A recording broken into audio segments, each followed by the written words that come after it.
Dia dos Professores. E aqui no Oito em Ponto não podemos deixar passar em branco essa data tão importante que celebra os profissionais que, além da responsabilidade, da enorme responsabilidade que eles têm de ensinar, também fazem parte da formação ética e cidadã dos nossos estudantes. Para falar sobre este assunto, eu converso agora com o presidente da Federação dos Professores do Estado de São Paulo, professor Celso Napolitano.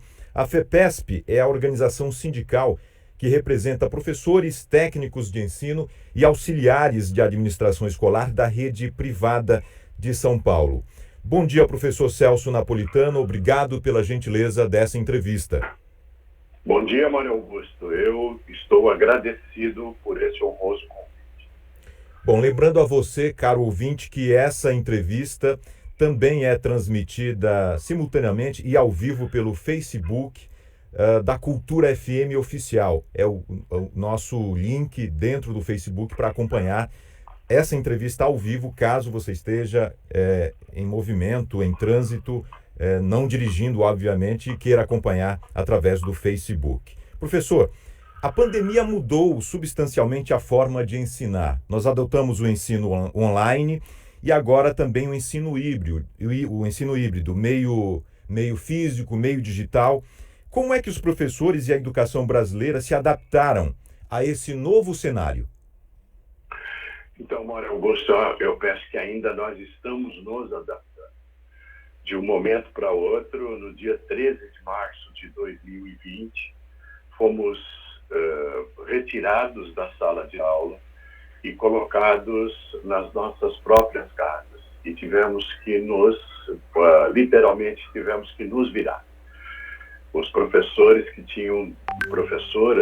tinham todo um planejamento voltado para a relação interpessoal, para a interação com o aluno de uma hora para outra, tiveram que se reorganizar, replanejar, utilizar os seus próprios equipamentos e fazer de todo possível para manter a atenção dos alunos, das alunas, dos estudantes, com todas as interações que você possa imaginar, até com interferência da direção do estabelecimento, da gestão, das famílias, etc.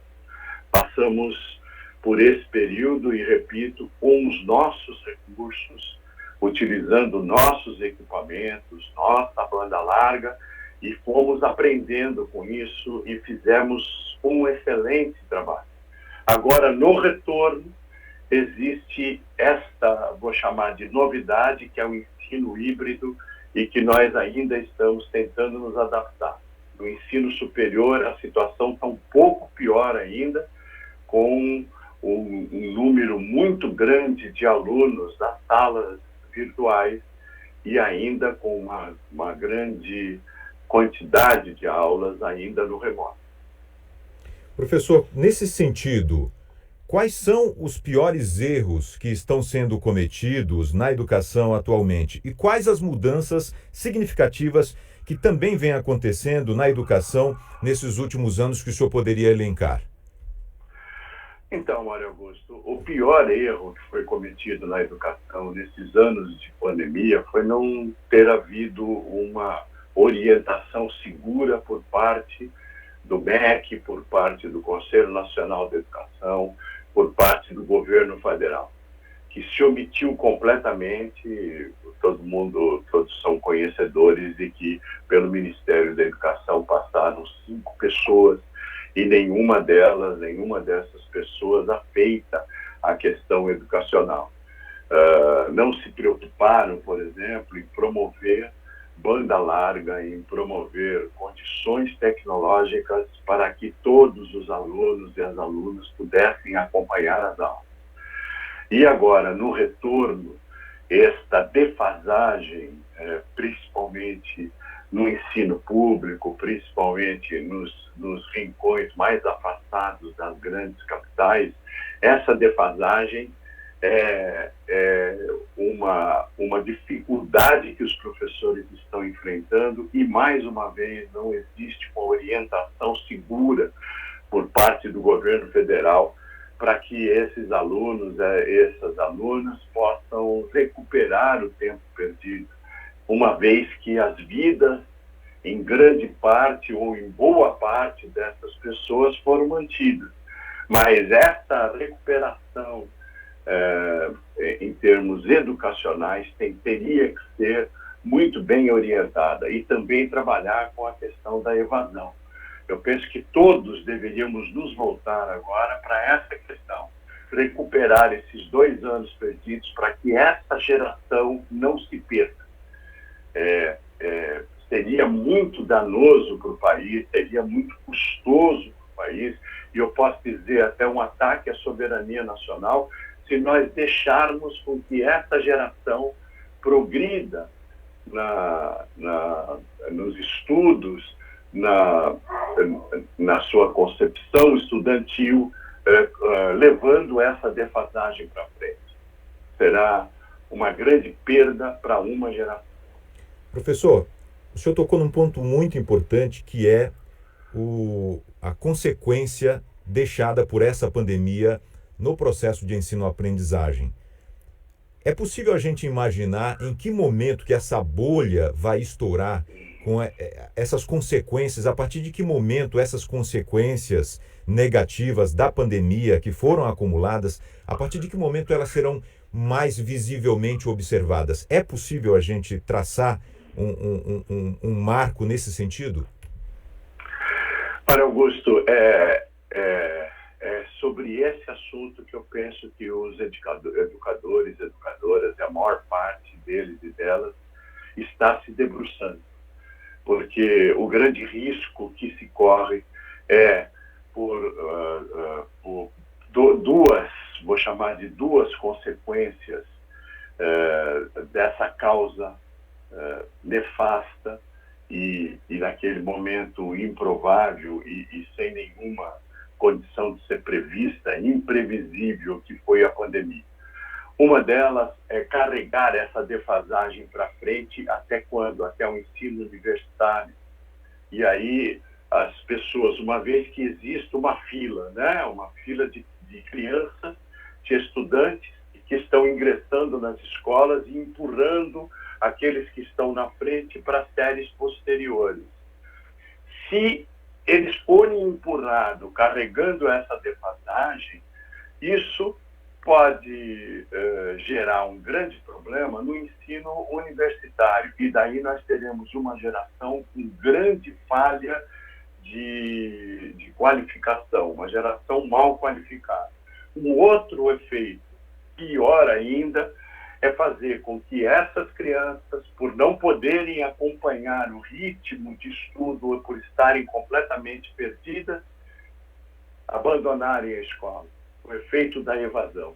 E se juntar a isso a crise econômica que nós estamos vivenciando nesse momento, com esse número absurdo de desempregados, nós poderemos ter também uma geração sem qualificação alguma. Então, é muito difícil, Mário Augusto, porque num determinado momento nós poderemos ter uma geração sem qualificação profissional alguma, engrossando esse exército de desempregados por falta de qualificação, ou também uma geração mal formada, mal qualificada, mal profissionalizada, que é o único trabalho que poderá fazer é um trabalho operacional.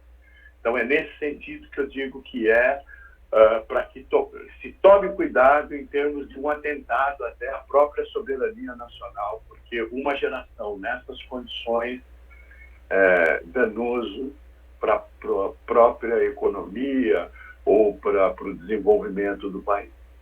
Professor Celso, saindo um pouco agora da educação básica e partindo para a educação em nível superior, vários conglomerados de educação internacionais estão investindo no Brasil, estão vindo para o Brasil, comprando faculdades, comprando universidades.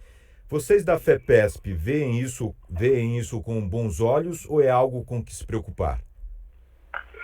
Para Augusto, esta questão é uma questão que nos enche de preocupações.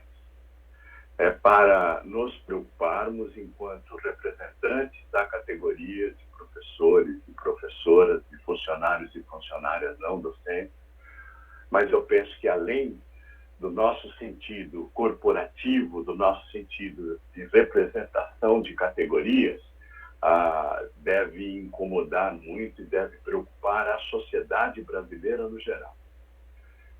Porque esses grandes conglomerados estão se aproveitando, inclusive, dessa causa, que no instante eu disse imprevisível, que foi a pandemia, e com a cumplicidade, eu diria, até com a conivência do Conselho Nacional de Educação, mantendo um grande número de aulas remota, diminuindo o custo de maneira significativa, e nessas aulas remotas, ensalando, que é um termo que eles estão utilizando, ensalamento significa colocar numa mesma turma virtual. E não é exagero, eu até fiz uma pausa porque não é exagero, de 300, 400, 500 estudantes remotamente sendo orientados por um único ou uma única docente. E isso produz para essas organizações mercantis uma expectativa de lucro assustador de educação superior privada, adquirindo outras instituições, muitas delas familiares, de grande tradição, ou até com uma concorrência predatória, fazendo dumping,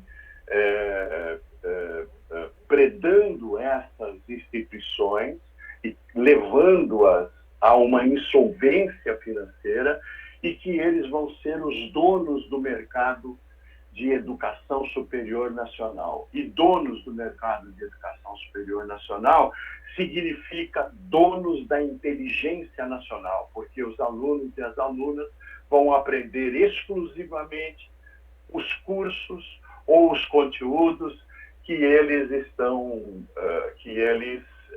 obrigarão o grupo de docentes a ensinar. E isso também é um atentado à soberania nacional, porque vão formar estudantes, vão formar profissionais com uma capacidade simplesmente operacional, sem capacidade de pesquisa, de desenvolvimento, de coisa alguma. Professor Celso, muito obrigado pelos esclarecimentos.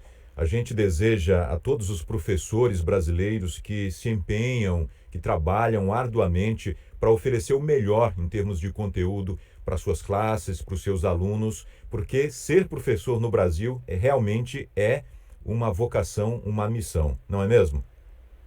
Sim, Mário Augusto, e é importante registrar no final dessa entrevista, querendo parabenizá-lo, a você e a rádio por essa oportunidade, por tocar nesse assunto, e agradecer por essa oportunidade, no sentido de que os cursos de licenciatura que formam professores para ensino básico estão sendo também descredenciados por essas grandes organizações mercantis.